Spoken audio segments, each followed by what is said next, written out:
Sarah Collins had always been practical, grounded, and skeptical of anything she couldn't see or touch. As a clinical psychologist, she specialized in helping patients face their fears and anxieties. Her days were filled with sessions, each patient bringing their unique struggle, but nothing prepared her for the visit from Carly, a young woman trembling with fear.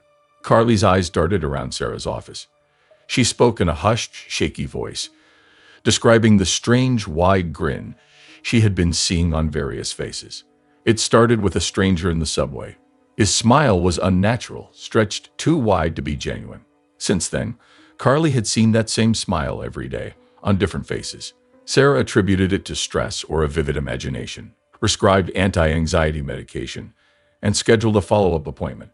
2 days later, Carly was found dead in her apartment, a grotesque smile etched on her face. The news of Carly's death shook Sarah to the core.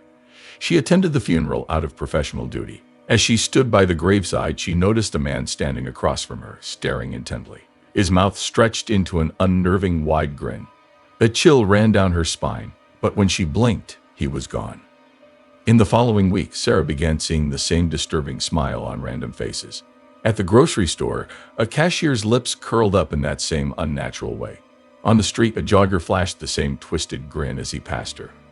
The more she saw it, the more it felt like the smile was following her, haunting her every move.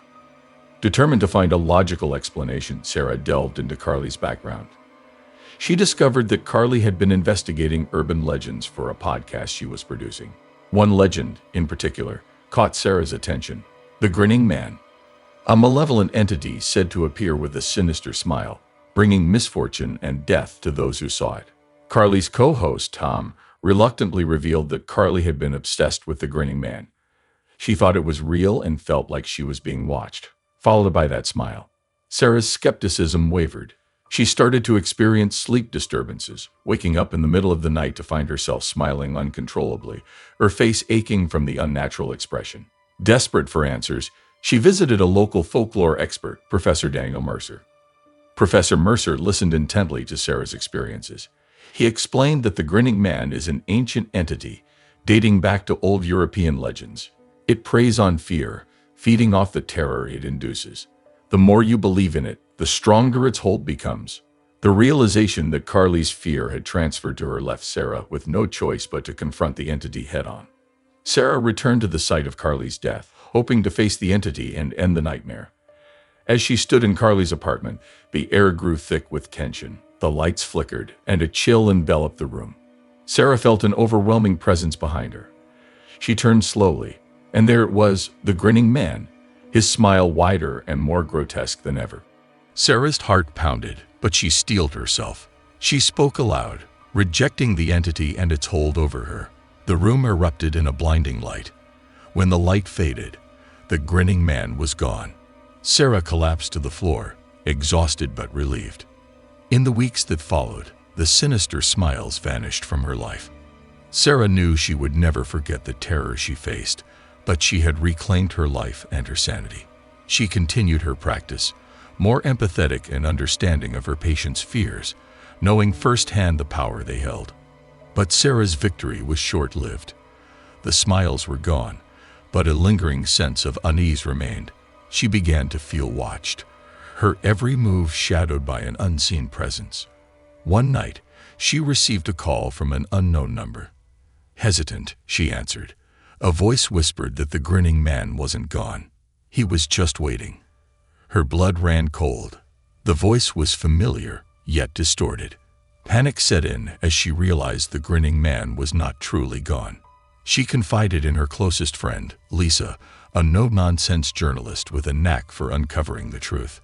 Together, they uncovered a pattern of deaths and disappearances linked to sightings of the Grinning Man, stretching back centuries. Their research led them to a small, secluded town where the legend of the Grinning Man was said to have originated. They met with the town's historian, an elderly woman named Agnes, who revealed the dark history of the entity. The Grinning Man was once a man named Elias Grin, a cruel and sadistic figure who terrorized the town centuries ago. He was eventually caught and executed, but his malevolent spirit lingered, taking the form of the Grinning Man. Ains warned them that the entity could not be destroyed, only contained through a ritual requiring great sacrifice. Desperate and with no other options, Sarah and Lisa agreed to the ritual. Ains provided them with the necessary instructions and materials. They prepared for the ritual that night, knowing it could be their only chance to end the nightmare. The ritual was held in an ancient forest, under the light of a full moon. As they began, the air grew thick with a palpable malevolence. The grinning man appeared, his smile more twisted and sinister than ever. Sarah and Lisa chanted the incantations, their voices trembling with fear. As the ritual reached its climax, the ground shook, and a blinding light enveloped the forest. The grinning man let out a bone-chilling laugh, his smile widening impossibly.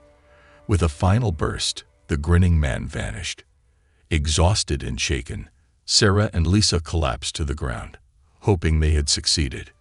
In the following days, life seemed to return to normal. Sarah resumed her practice, and the sinister smiles were gone. But the sense of victory was hollow. Lisa began experiencing nightmares and eerie visions. Sarah, too, felt a growing dread that the grinning man was not truly gone. One evening, as Sarah was preparing for bed, she noticed something strange in the mirror. Her reflection wore a wide, unnatural grin. Panic set in as she realized the grinning man had not been bound, but transferred. She was now the vessel for his malevolence. Desperate to save her friend, Lisa confronted Sarah, but it was too late. The grinning man's influence had taken root within Sarah, twisting her mind and body. She attacked Lisa, her face contorted into a grotesque smile. Lisa fought back, tears streaming down her face. In a final, desperate act, Lisa managed to subdue Sarah and performed a makeshift binding ritual, hoping to contain the entity within Sarah. The ritual succeeded, but at a great cost. Sarah was left catatonic, a prisoner in her own body, her face frozen in that horrific grin. Lisa, broken and traumatized, left the town, vowing never to speak of the grinning man again. But she knew the truth. The entity was not destroyed, only contained. The legend would continue, waiting for the next victim to unleash its malevolence. Years passed, and the story of the grinning man faded into obscurity.